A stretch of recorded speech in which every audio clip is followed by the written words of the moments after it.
وبركة الفاتحة. بسم الله.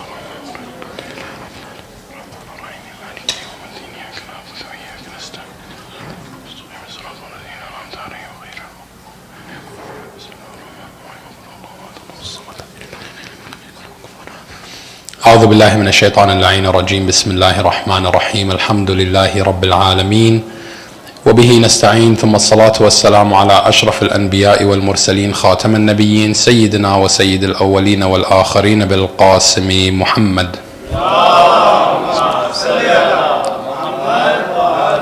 وعلى أهل بيته الطيبين الطاهرين المعصومين المنتخبين المنتجبين المظلومين الذين أذهب الله عنهم الرجس وطهرهم تطهيرا.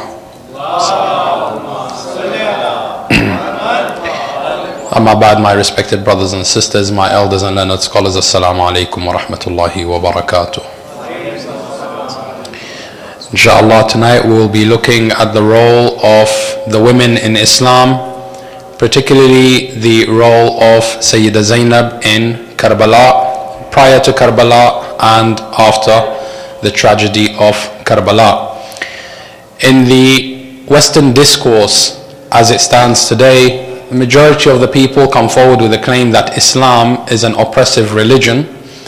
It is a religion which denies a woman her right, and the woman in the religion of Islam is nothing more or less than a trophy for her husband, for her father, for her sons, for her siblings, and that really the woman doesn't play much of a role in the human aspect, in the social aspect of the Muslim society. And when we look at the life of Sayyida Zainab alayhi salamullah, we find that nothing can be more further away from the truth than this fallacy.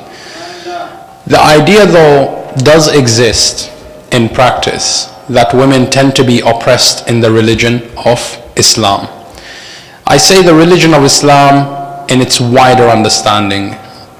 I say in the religion of Islam as it is understood by the cultural aspects of the Middle East, of the Indo-Pak region. That is how people analyze and study the life of a woman, and then they say it is Islam. So to begin with, we will look at what's happening in that region, and is it intrinsically Islam or is it not Islam, and then we can get a better understanding of how to proceed with addressing this subject. We begin with the salawat ala Muhammadin wa ali Muhammad.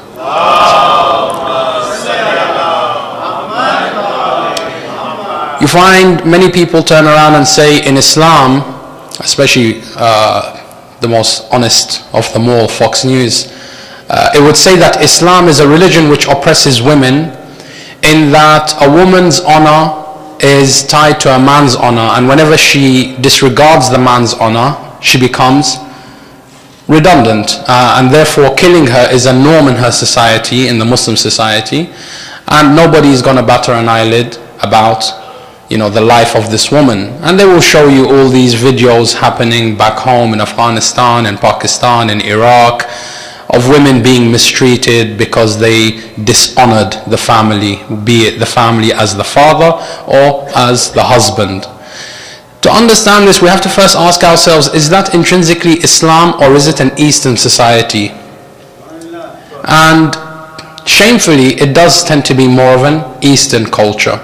So for example, when we look at the Sikh religion, and when we look at the Hindus, and even when we look at the Buddhist, a religion of peace, you find instances where those people who practice the religion tend to associate more importance to the cultural aspects of the society which they live in.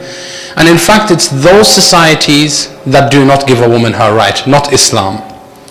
And when we look at those societies, we find that the Sikhs have a concept of honor killings.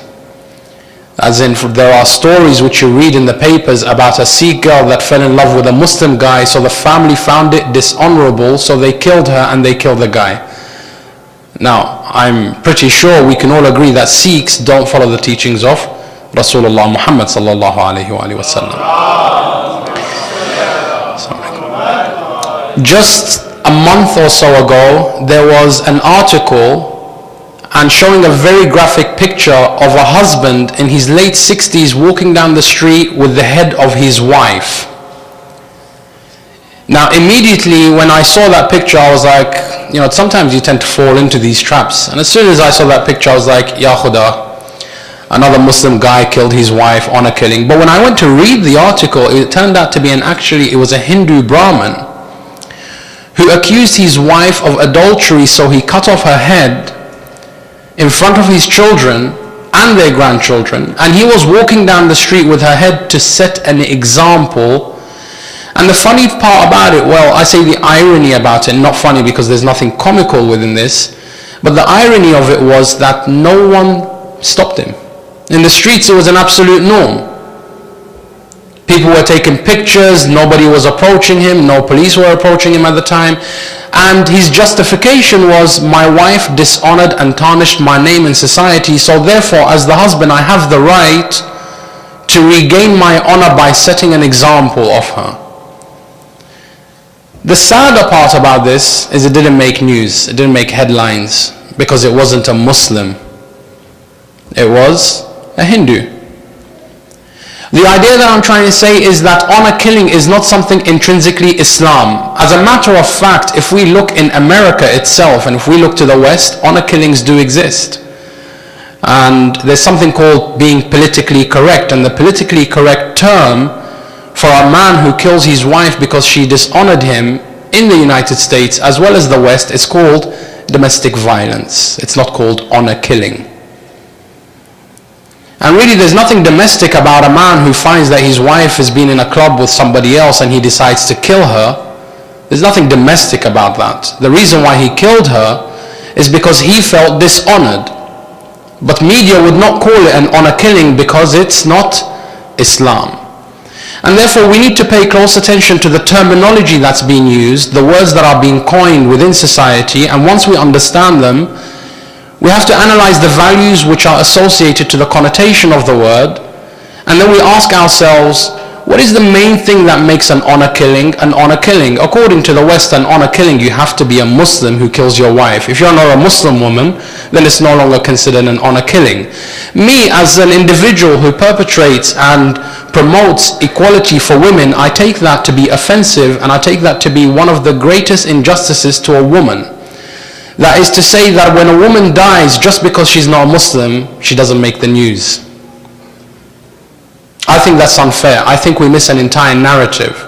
I think wherever a woman is being killed because a man felt dishonored somewhere or another, it should be called an honor killing. It shouldn't be called domestic or tribal. It should be called as it is. Sallu ala Muhammadin wa ali Muhammad. When we look at Islam though, in and of its own self, we ask ourselves, what is the position of a woman in the religion of Islam? Now before we even go into that conversation, we need to understand something about the religion of Islam. The religion of Islam is a way of life, a complete way of life.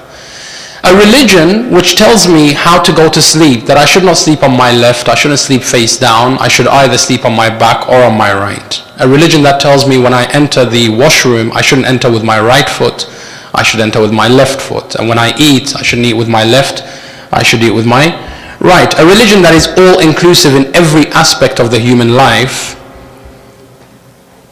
There are certain ways that the religion talks about interaction between man and woman, not husband and wife, not daughter and father, man and woman, male and female.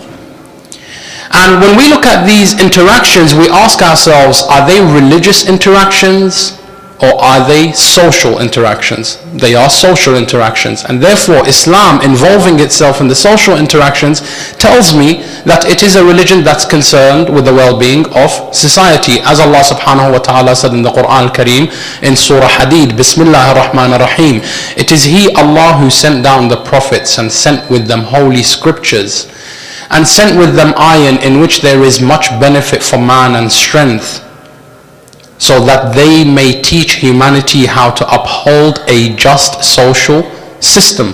Religion is all about justice within the social system. Every system has its own set of rules. With Islam though, on the other hand, it doesn't negate the norms of society. Sometimes it accepts the norms, but sometimes it reforms them, and at times it introduces them.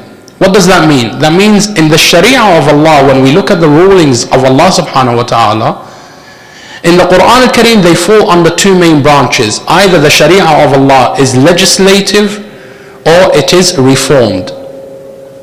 So that means either there are times when there is no law existing, so Allah makes a law for that particular interaction, and therefore He legislated a law.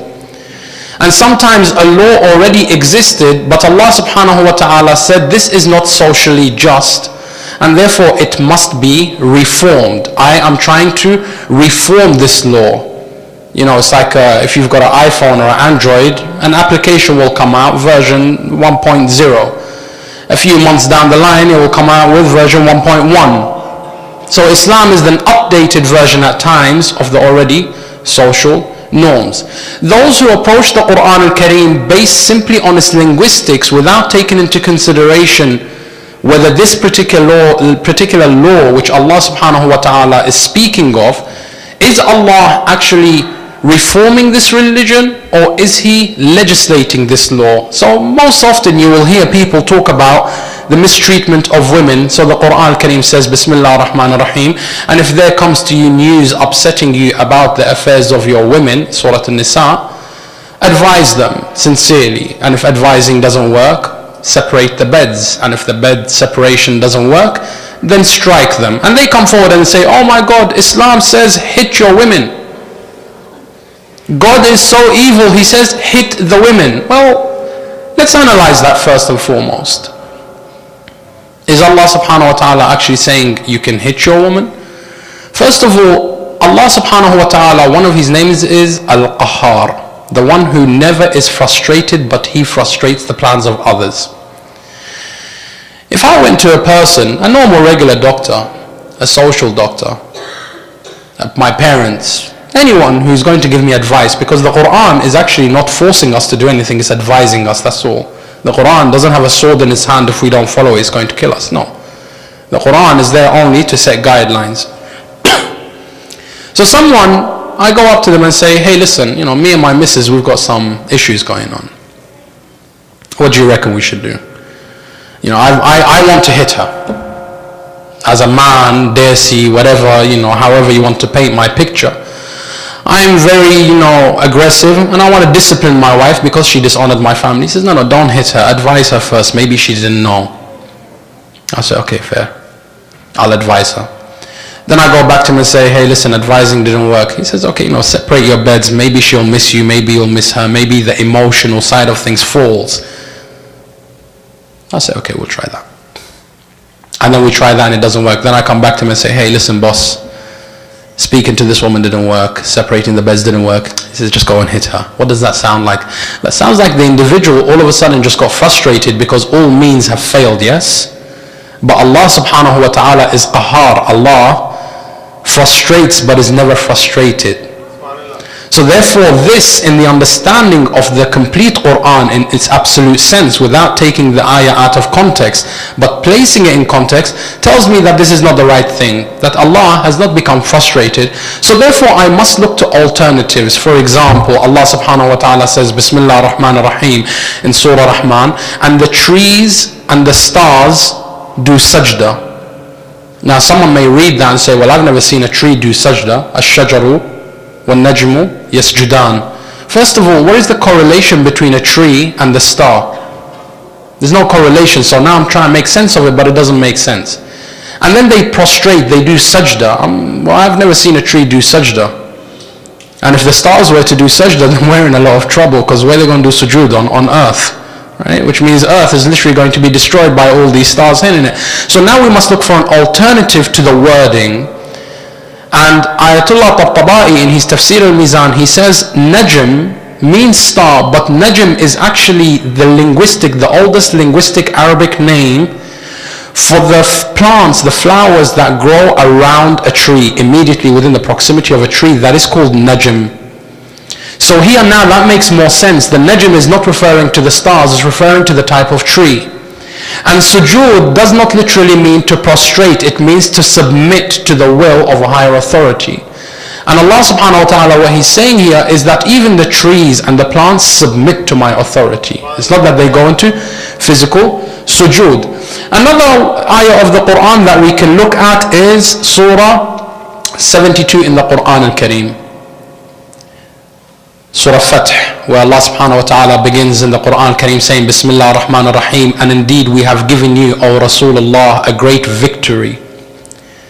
And Allah only desires that He shall forgive you your past and future sins. And indeed Allah shall make you victorious over your enemies. Hold on, let's analyze that situation, because you see, if I'm reading it from its linguistic aspect, the ayah of the Quran just told me that the Prophet is not infallible, because Allah says, لِيَغْفِرَ لَكَ, to forgive you, مَا تَقَدَّمَ وَمَا تَأَخَّرَ وَمَا تَأَخَّرَ وَمَا تَقَدَّمَ مِنْ ذَنْبِكَ, whatever came forth from your sins already and whatever shall come. Not only does this ayah now, if I read it in the linguistics, not only does it say to me that Rasulullah committed a sin in the past, but even after the revelation of this ayah he will continue to sin. So therefore he's not really an infallible person, which for me as a Muslim is problematic, because you see, I don't have anywhere that it says someone other than Rasulullah saw the Archangel Gabriel. Neither do I have anyone who said to me that anybody heard Gabriel converse with Rasulullah. Now if Rasulullah is a man who sins, how do I know that the Quran is the Quran? How do I know that what he's telling me is truthful and it's not based on whimsical desires and power-hungry individual, right?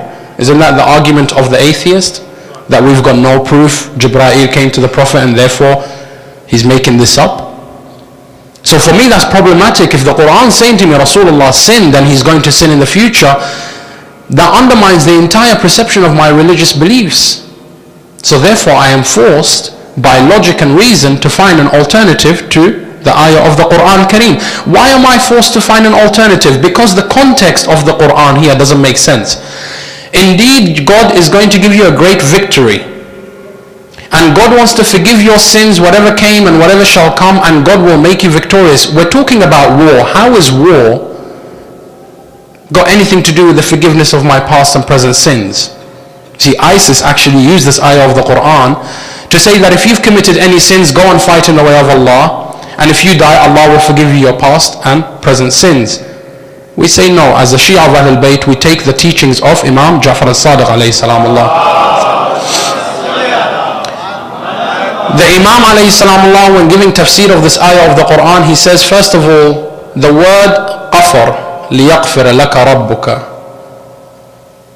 He says the word qafar doesn't mean forgiveness, but in its linguistic use over time, we've become to associate the ayah of the Quran or the word in Arabic, qafar, to mean forgive. You see, the English language, being Brits, we're good at always taking from others. We borrow a lot of words, okay? And qafar is one of the words that we have borrowed from the Arabic. Think carefully, what English word sounds like qafar? Cover. So when we say Allahumma ighfir li dhunubi, I'm not saying Allah forgive my sins. I'm saying, oh Allah, Allah cover my sins. Cover them from the angels, cover them from the people's eyes in the society, cover it from yourself, overlook my sins. But the actual word ghafar means to cover. And since we've used it so many times, oh God, cover my sins, cover my sins, cover my sins, it became associated with the linguistic, or rather the connotation was attached to it as it means forgive. Allahumma ighfir li dhanbi, oh Allah, forgive me, oh Allah, cover my sin. Then he continues to say, he says, what does the word dhanab means? Dhanab is derived from the word dhanaba. Dhanaba literally means the rearest point of a camel. The farthest point in the back of a camel, the hair on the tail is called dhanab, including the horse. The very tip of the hair is called dhanab. So dhanab means that which is the furthest behind me, that which is past. So when I say, oh God, forgive me my sins, I'm actually saying, oh God, cover my past doings. Now when we understand the word ghafar and then in the Quran Kareem to mean past and to mean cover, it makes much more sense. Bismillah ar-Rahman ar-Rahim. Indeed, God shall give you a great victory, and it is He who shall cover and protect you for whatever will come from behind you and whomever shall come before you, and indeed Allah will make you victorious. Now that makes much more sense. Sallallahu ala Muhammadin wa ala Muhammad.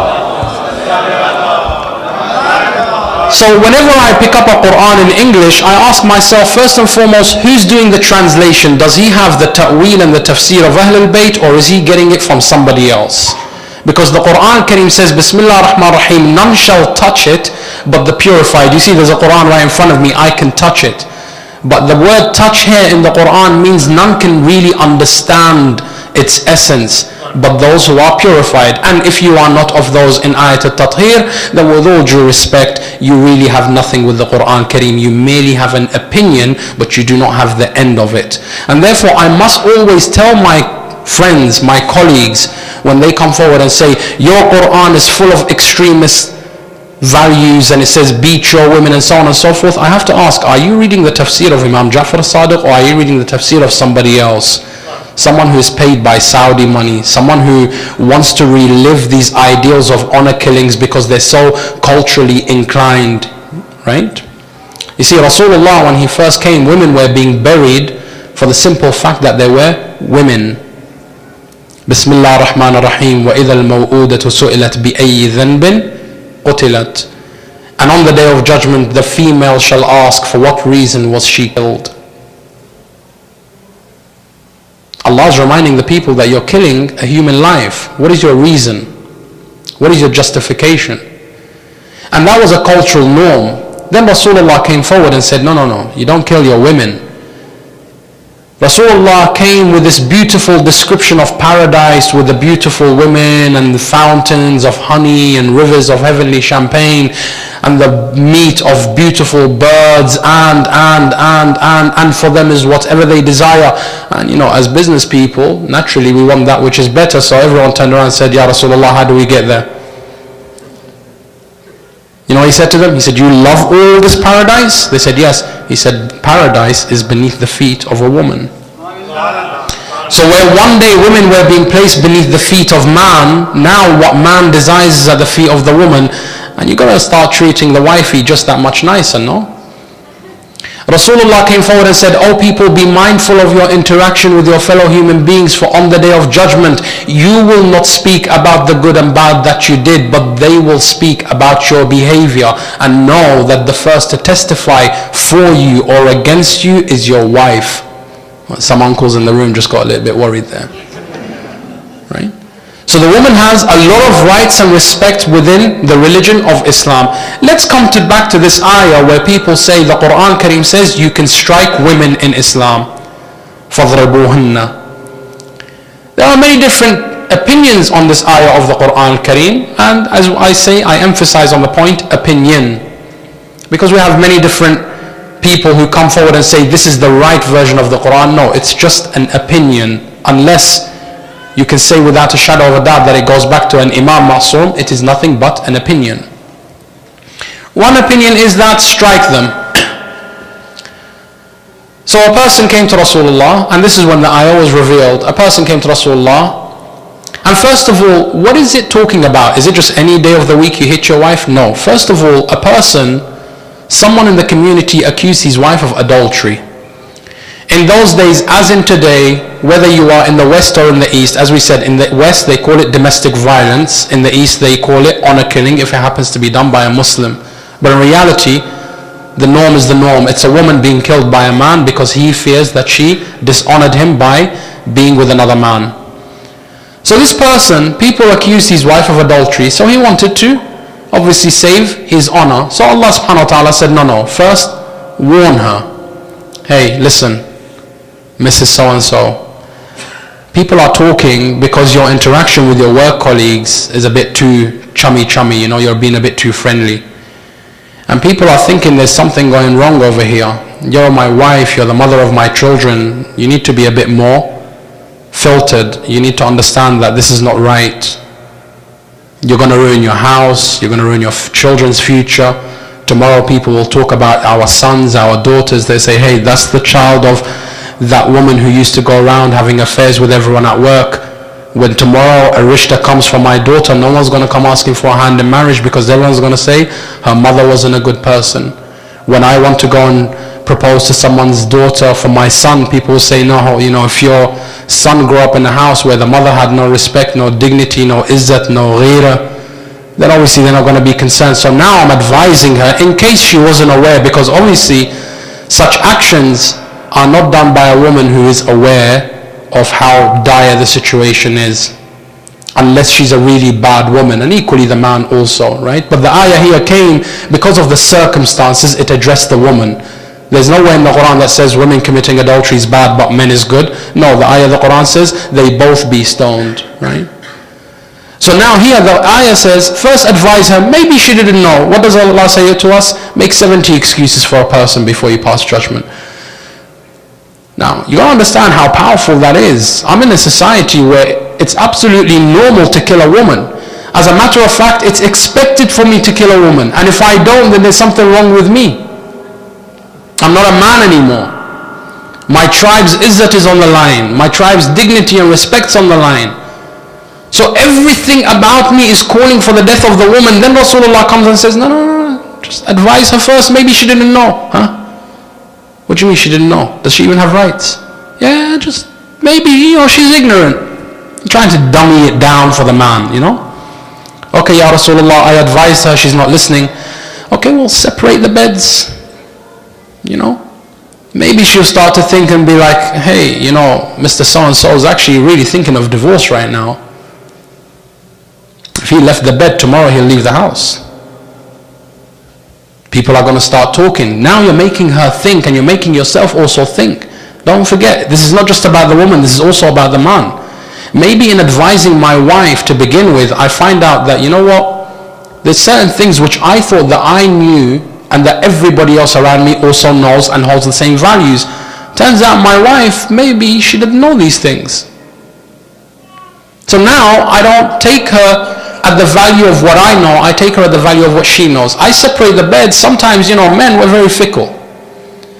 You're very angry with your wife, this, that, the other, she cooks you a nice meal, she tells you a nice sweet word, she tries with you, and then you start to forgive.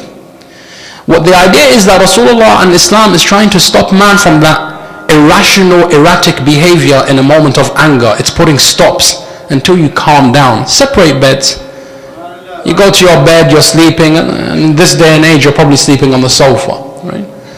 So you're sleeping on the sofa and you're thinking, well, that's not such a good idea. I've got a king bed, I've paid a couple of $1,000 for it, and she's sleeping on it, and I've got the sofa. So you kind of just draw back a little bit, you stop being so serious, and then you start to actually think, well, what is the proof that my wife committed such a fallacy anyway? Someone said, who cares if someone said? After speaking to her, after inquiring, I haven't found anything to be true. Then if all else fails, you really want to hit her, you're frustrated, okay, hit her. The man got up. Rasulullah said, wait, let me tell you how you're supposed to hit your wife. He said, okay, and how am I supposed to hit her? He said, you get a miswak. You know what miswak is? That it's like the lightest piece of wood, the wood that used to be used as a brush. He said, you get a miswak and you tap her 7 times on her shoulder, and be careful, if you leave a mark, you must pay her compensation. Wait. My wife, I suspect that she's been dishonest. I'm allowed to hit her, but when I hit her, I must compensate her? This doesn't make sense. The man turned around, he said, Ya Rasulullah, then what's the point of letting me hit her? He said, that's exactly it. There is no point in hitting another human being. If you cannot agree on something, there is divorce. And then Allah subhanahu wa ta'ala says in the Quran, Bismillah ar-Rahman ar-Rahim, in the same way that you entered this relationship in halal, you should also leave in halal. Allah, why does he use the word divorce and then use the word halal? Because if I killed my wife, I killed her, I got out of this relationship, that's haram, that's not halal. But divorce is the only halal way that I can separate from my wife. Some people leave their wives, and unfortunately this is true. I know a person who divorced his wife in the US only recently. And he said to her, we'll do the civil divorce, but I won't give you your Islamic divorce, because if I give you your Islamic divorce, you're going to marry someone else. She said, well, wake up and smell the coffee. This is America. Polygamy is forbidden. Unless I sign the divorce paper in court, you can't get married neither. So now he starts to reconsider his situation. But the idea is that sometimes people have this notion, I'm going to divorce this woman and I'm going to leave her hanging between heaven and earth just to get back at her. Allah says, no, that's not halal. The same way you can move on with your life, she must also have the right to move on with her life. That is one aspect of the ayah of the Quran al-Kareem. Let us look at another aspect of the salawat ala Muhammadin wa ali Muhammad. The word dhirab in Arabic literally means, when we talk about animals and animals in the natural kingdom, when animals mate in Arabic, there's no word for it as in making out, making love, all that. That's not there. The Arabic word used for it is dhirab. They hit each other. Why? Because there's no emotions invested between these animals. It was the spur of the moment, and it was only desires. Excuse me, my cough's taking me down with it. So that it's only desires. If you look at today's society, I've got water, sit down. If you look at society today, right, and I'm being very careful with what I say because it's the mimbar of Rasulullah, but the mimbar doesn't shy away from addressing any real issues. When we look at society, especially guys, when they're amongst themselves, in the music industry, in the film industry, what do they say when they see a girl walk past? Do they say, I'll marry that? No, what do they say? I'll hit that. Yes or no? Be real with yourself. Isn't that the terminology that we use in the West? Yeah, I'll hit that. Arabic is the same thing.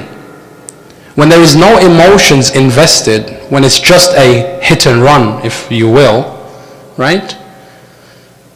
When animals mate, in Arabic we say, they hit. There's nothing emotionally there. There's no intention of a real relationship to take place. Allah subhanahu wa ta'ala says, look, you and your wife, you tried to advise her, it didn't work. You tried to separate the beds, it didn't work. What happens when you separate the beds? You see, if I'm sleeping in my wife's bed and we both get emotional, things tend to happen, right? But now that we separated beds, what's going to happen? I'm a man, I have desires. She's a woman, she has desires. But we're both still in a marriage contract. If she goes with someone else, that's haram. If I go with someone else, that's haram. So Allah subhanahu wa ta'ala says, at least satisfy your base urges with each other. Instead of ruining this relationship even more, at least make up for that period where your desires are there. If you look at today, the leaders in marriage counseling, what do they say? They say exactly the following. You go and research this, Ayatollah Gugulstani, right? It says the following: if you have come to a point where divorce is imminent between you and your spouse, you should first try to speak to each other. You know, this is advice that we pay thousands for when you go to a psychiatrist or whoever it may be. Rasulullah gave it for free for 1400 years. First, try to converse, put your emotions down on paper, tell them what is the reason why you're not happy in this relationship. If that doesn't work, take some downtime. What does downtime mean? Separate from each other. We need a break. You know, you see it all over the movies these days. When Angelina Jolie and Brad Pitt are having issues, let's take a break, let's have some downtime, right? After downtime, what's the next thing that they say? They say at the very least, look, you've come to a point, the fact that you're trying means you don't want to break up, but everything in this relationship is pushing you to break up. You've come to a point where you both have these natural urges. The problem is, if you go and have an affair with somebody else, you just ruined what you've been trying to preserve. So the idea here, what it says, psychologically and scientifically proven, is that you should at least satisfy these urges together. And because this action is so intimate, you will find that you start to develop feelings for each other again. And once you start to develop feelings for each other again, the past problems becomes the past. Humans, Allah blessed us with something, the power to forgive and forget. Imam Imam Ja'far as-Sadiq alayhi salam, Allah speaks about this. He said, had Allah not blessed us with the ability to forget things, we would be in constant suffering. Someone said, what do you mean? Imam said, imagine you stepped on a pin. That pain at that very moment, imagine you were never able to forget that pain. You would continue the rest of your life feeling that pain, yes or no? But Allah gave you the opportunity to forget about it within moments. Likewise, sometimes in marriage, in a relationship between man and woman, I must be able to forget about some of the past things that were hurtful. Otherwise, our relationship can never move forward. So here the ayah of the Quran Kareem is saying, at the very least, when you get so intimate, you're going to have to forget things. Because you're not dealing with an animal. She's a human being. You can't just say, right, I've got urges, you've got urges, let's seal the deal. No, there's got to be some, sorry, I was wrong, yes, I was also wrong, forget about this, whatever. And we're all adults. I don't need to tell you about the bees and the birds. So someone now who has absolutely no understanding of the Islamic heritage, of the Quranic heritage, will come forward and say, oh my God, the Quran is so evil. It says, hit your women. No, that is not the case. Another person will come forward and say, well, what about the case of stoning? The Quran says, stone a woman if she has committed adultery. Let us take a look at how true or false that idea may be with the salawat ala Muhammadin wa ali Muhammad.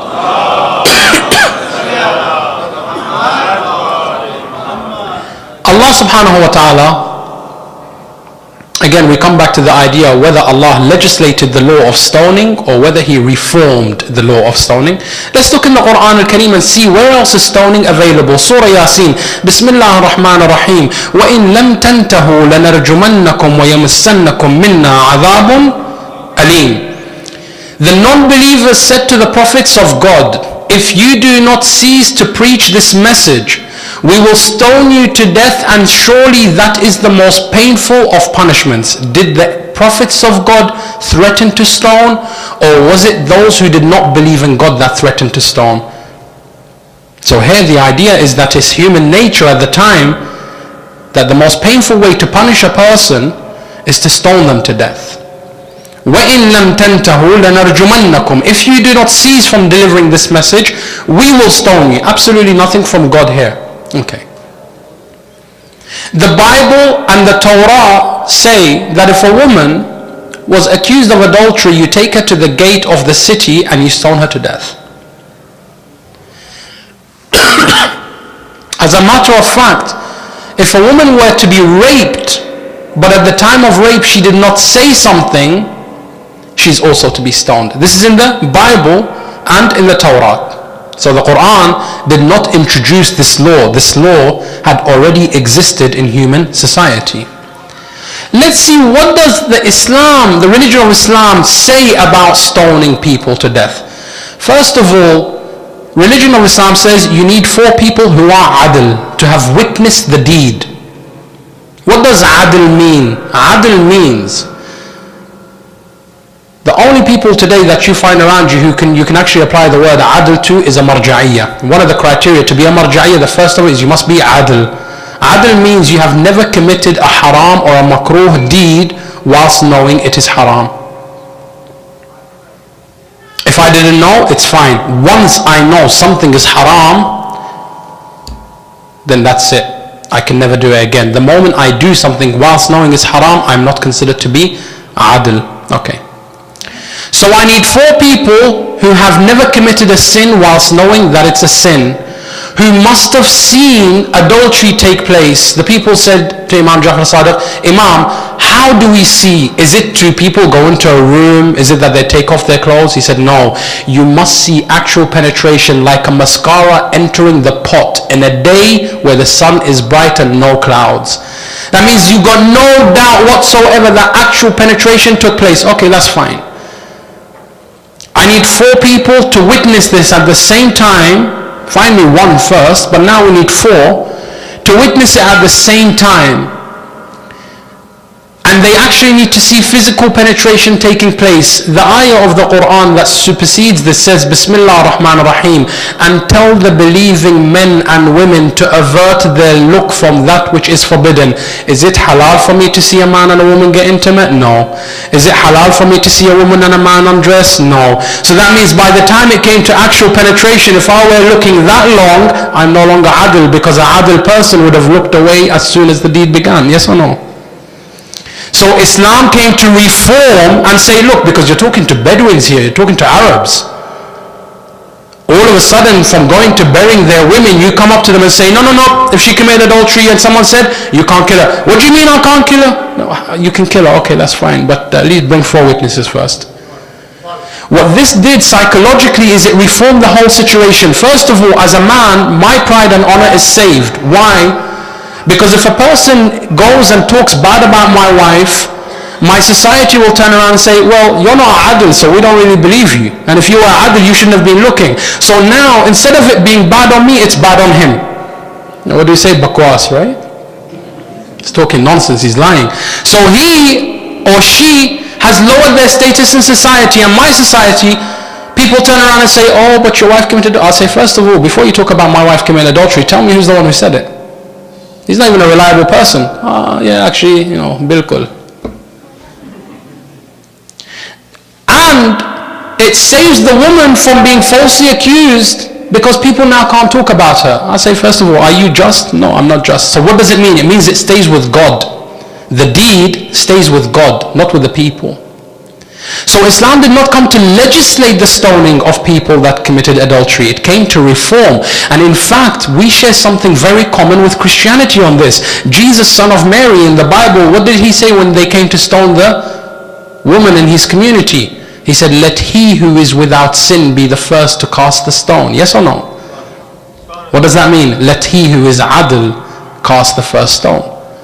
So the idea is that the prophets of God are really not any different. They are one and the same, because their message, their objective is social equality and social justice. So Islam here did not come to enforce and legislate the stoning of individuals. It came to reform. Now obviously Saudi Arabia rules by fear tactics.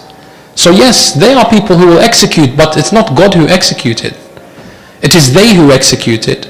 And they will be equally held accountable to God. Now, you see, me and you as Muslims are obliged to denounce Saudi Arabia and anybody else who indulges in this. Sometimes when you speak bad about Iran, or sometimes you speak bad about Syria, or sometimes when you speak bad about Saudi Arabia, people, Muslims, start to get emotional. They say, oh, you're betraying Islam. No, Habibi, my loyalty is not to a country. My loyalty is to Muhammad sallallahu alayhi wa sallam. And if I see someone misrepresent my religion, it is an onus upon me to do amr bil ma'ruf and nahi al munkar. Yes, politically I may think this guy is the better alternative to ISIS, but it doesn't make him masoom. Saudi Arabia may be the custodian, or the family of Al Saud may be the custodians of the Kaaba, but that doesn't make them masoom, because before them Abu Lahab was also the custodian of the Kaaba. But the ayah of the Quran says, Tabbat yada Abi Lahabin wa tab. Doesn't make you a ma'soom. Just because you live in the East, you're not the best of Muslim. The idea is that you must stand up for Rasulullah, and this is something that Sayyida Zainab alayha salam Allah taught us. Especially to my sisters, I speak to you first and foremost today, that Arba'een is yours, Muharram is ours. We take lessons from Muharram, you need to take lessons from Arba'een. When we walk out, I've been called Puerto Rican, okay? I don't know, maybe it's my haircut.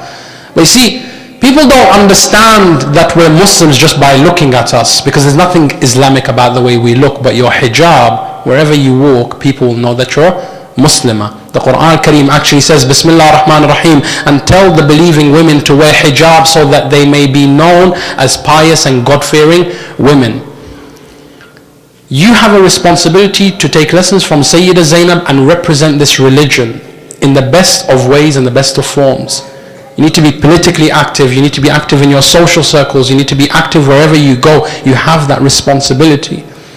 Because the beauty of Sayyida Zainab's message on Karbala is the following, and I say Sayyida Zainab, but it's also more than Sayyida Zainab. Allow me to break it down for you. Sayyida Zainab lived in a time where Imam Hussein was there, Imam Baqir was there, and Imam Sajjad was there. 3 Masumeen. Who are they? The first of them is Sayyid al-Shuhada. The second of them is Zain al-Abidin wa Sayyid al-Sajidin. And the third of them is Baqir wa Ilmun Nabiyyin. Allahumma salli ala Muhammadin wa ala One of them is the father of the free people. The second is the adornment of the worshippers. And the third is the one who disseminates the knowledges of the prophets and makes it easily accessible. We're not talking about little boys here, we're talking about heavyweights. Yet they all remain silent, and Zainab is the one who spoke. What does that tell you about the status of a woman in Islam? What does that tell you about the responsibilities upon a woman's shoulder in Islam? Let's look back. Where did she learn this from? Amir al-Mu'mineen is in his house. Who's Amir al-Mu'mineen? The master of the believers. Okay. Imam Hassan was there. Imam Hussein were there. But in Masjid Nabawi, Sayyidat Nisa al-Alameen is the one who spoke. Our religion as Shia of Ahlul Bayt does not tell us that a woman doesn't have the right to speak. A woman has a responsibility to speak. Some people have totally misunderstood Karbala and they say, oh, the only reason Zainab alayhi salamullah spoke is because Imam Hussein was no longer there. No, Habibi, there were 2 other Imams alongside her, Imam Sajjad and Imam Baqir, and in fact they tried to kill both Imams. Had it not been for Sayyidah Zainab, they would have both died. Sallallahu ala Muhammadin wa ali Muhammad.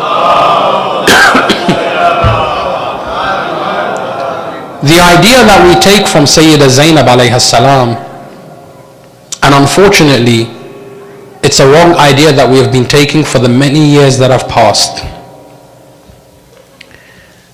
From the Noha Khans to the Maulanas to the Zakirs who try to make us weep, they make Sayyidah Zainab look like a very fragile individual, right?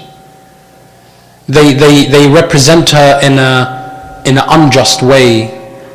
In the Nohas you hear, or in the Masayib you hear, oh Imam Hussein, why did you bring me to Karbala? Now I'm here all alone, you didn't take me back. And we begin to cry. Because you see, that tells us something is intrinsically wrong with us, not with Zainab. We are not used to understanding or accepting that a woman can be powerful. For us as men, we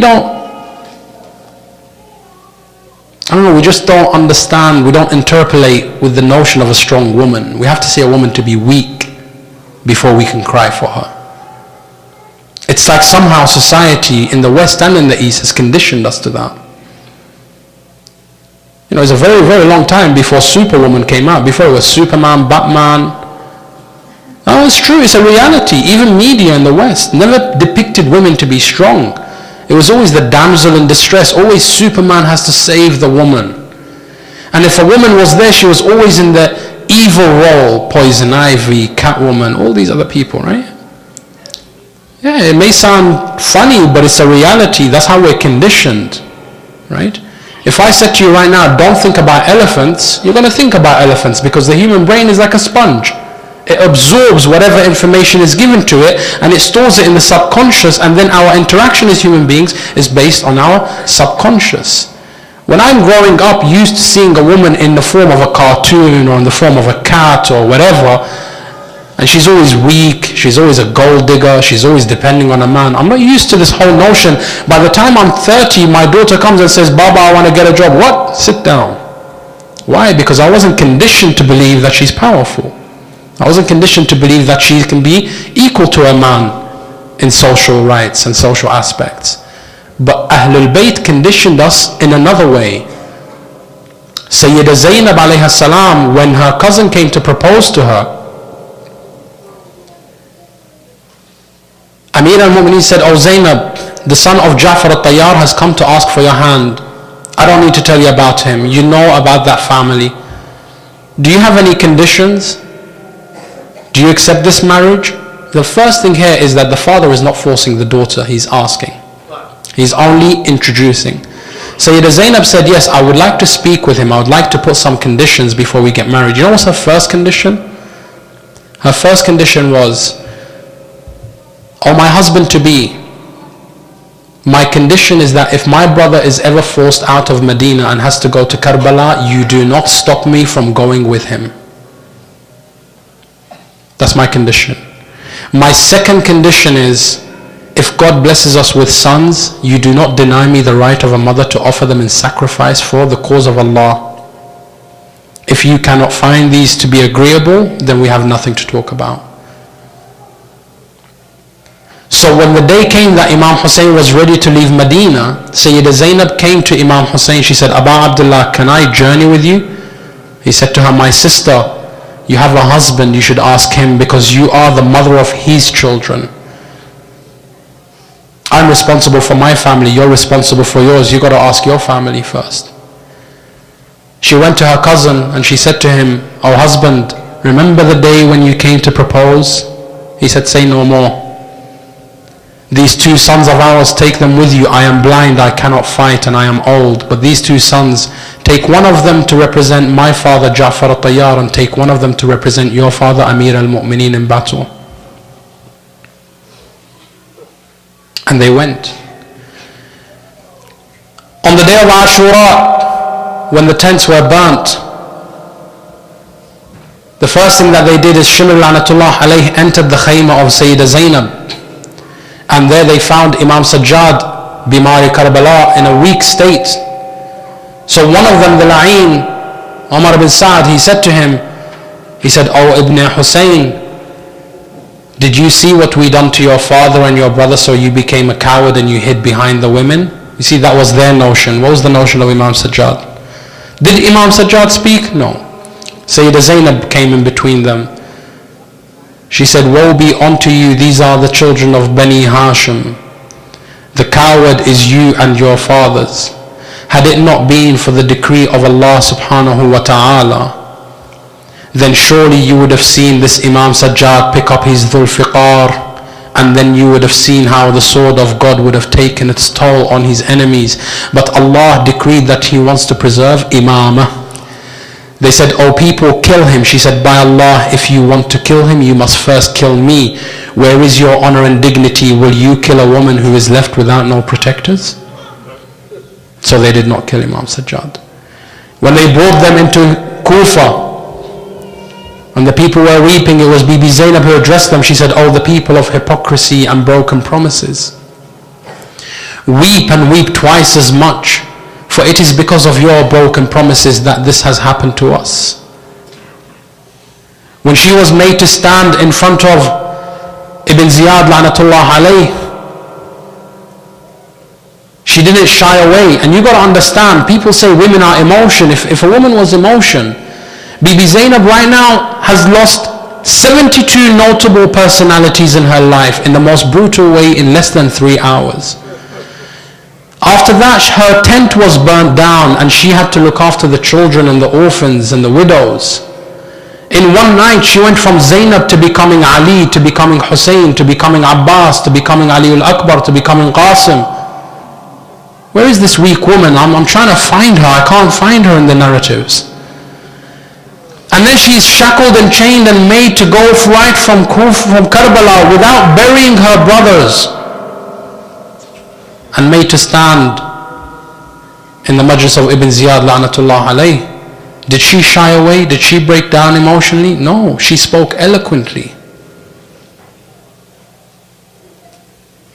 1400 years of Shia Islam, 1400 years of preserving the narrative of Rasulullah is nothing but the dua of Fatima and the promise of Zainab. Zainab, when she stood in Darbar Yazid La'natullah alayh, she made a qasam, she took a promise, she made an oath. She said, oh Yazid, exhaust whatever avenue is available to you and plot and scheme with whomever you want, but by Allah, you will never eradicate our remembrance, nor will you ever remove the shame of this deed from your name.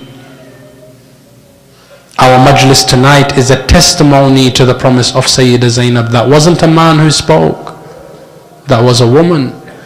We need to take this narrative out.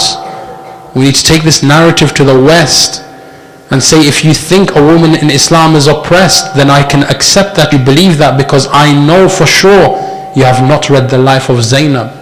My sisters, my brothers, we need to write books on the honorable personality Zainab al-Kubra, Sayyida Fidda, Bibi Kulthum, Bibi Sukaina. We need to give these beautiful examples out, because unless these examples are given out, we will not have men like the men in Karbala. And do you know who these men of Karbala are? You see, history says every one of the Bani Hashim on that day in Karbala was only the brave men who they were because Zainab raised them. Abu Fadl was raised by Zainab. Ali Akbar was raised by Zainab. Qasim ibn al-Hasan was raised by Zainab. Aunan Muhammad was raised by Zainab. Aba Abdullah al-Hussein, when Fatima passed away when he was only 7 years old, it was Bibi Zainab that looked after him. It was Bibi Zainab that compensated him for the love of a mother. She was more than a sister. So yes, unless we have Zainabs in our communities, we cannot hope to see these great personalities rise. Our Imam is not waiting for 313 men. He's waiting for 100 Zainabs who will give birth to those 313 men. He's waiting for these strong personalities, these women, and as our role as men, we must give them every opportunity to be a Zainab. We must not be a Shimr against them. We must not be Yazid against them. We must be Ali ibn Abi Talib towards them. We must be Imam Hussein towards them. We must be Qasim and Ali Akbar towards them. We must empower our women. Because Rasulullah said, when a woman's status rises in her society, her community will too rise, and when it falls, it too will fall. And an emphasis to that point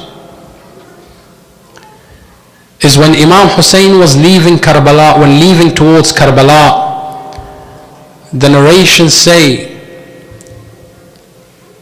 that when Zainab alayha salam came out from her home, every male in the caravan of Imam Hussein wanted the honor of holding the bridle of her camel.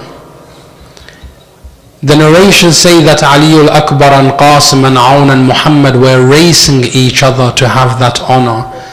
And when they got there, joyously they were saying, I will be the one to hold this for Zainab. I will be the one to hold this for Zainab. But then Abu Fadl al-Abbas came out of his house.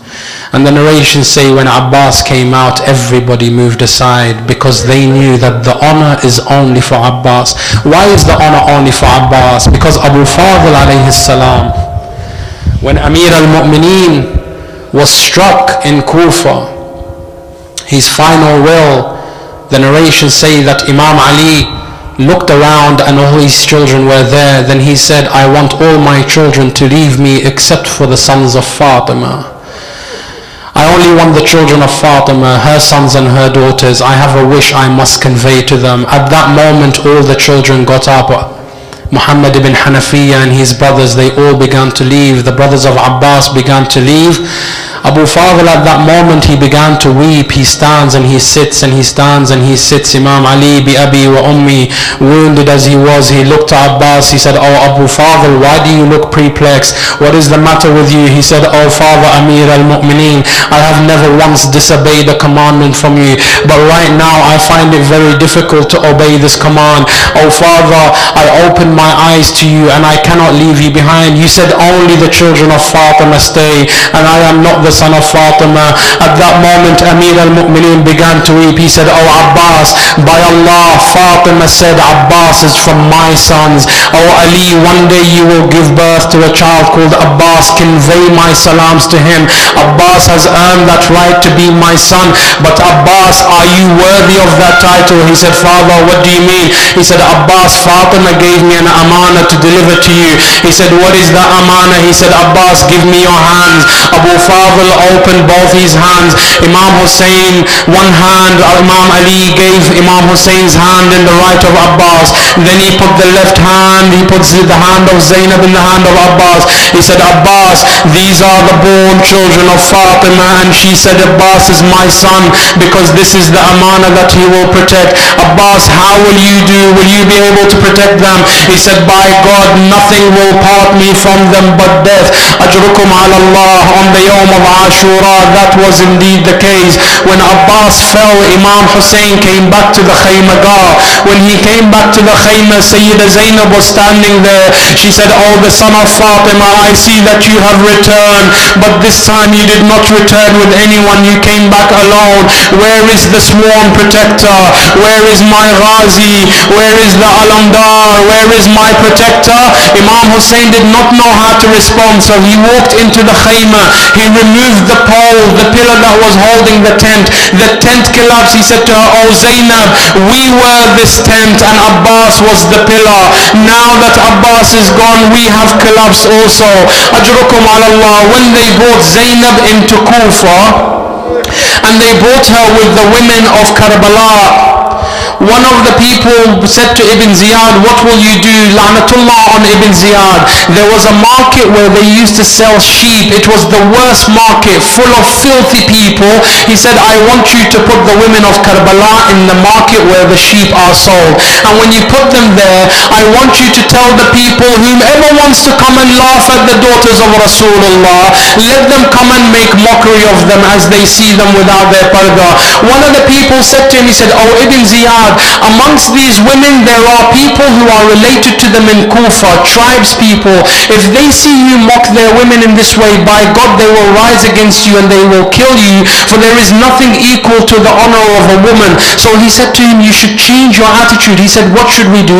He said, tell them, whomever has a woman here, let them come and take her. He said, but then all the women will go. He said, no, Zainab has no one to come for her. We killed all the men in her life. One by one the tribes came and started to call the women. They started to call out to them one by one, and they began to leave until only one woman, a woman from the tribe of Bani Tamim, they called out to her, oh the woman of Tamim, get up and leave. The narration says that the woman looked at Bibi Zainab alayhi salam, then she lowered her head. They called out a second time. They said, oh the woman of Tamim, get up and leave. She looked at Zainab and she began to weep. The third time they said to her, oh the woman of Tamim, if you do not leave, by Allah we will kill you. At that moment she looked at Zainab and she said, Bibi Zainab, death is easier for me than leaving you. Bibi Zainab alayhi salam looked at her. She said, oh my sister, may Allah compensate you and reward you. I know what you are intending to do, but I think it is more beneficial for us if you lived and told our story. She looked at Bibi Zainab. She said, but Bibi, in which way will I stand before Fatima on the day of judgment and say that I abandoned her daughter when I was her protector? She said to her, oh Tamimiyya, you are not the one who is promised to be my protector. She said, then who is the one that is promised to be your protector? Ajrukum ala Allah. Zainab looked up and there was a spear next to them. On the spear there was the head of Abu Fadl. She pointed, she said, the Qamar of Bani Hashim is my sworn protector, and I will not accept anyone to be my protector but him. لا حول ولا قوة إلا بالله العلي العظيم. إنا لله وإنا إليه راجعون. ألا لعنة الله على القوم الظالمين. وسيعلم الذين ظلموا آل محمد أي منقلب سينقلبون. ماتم حسين.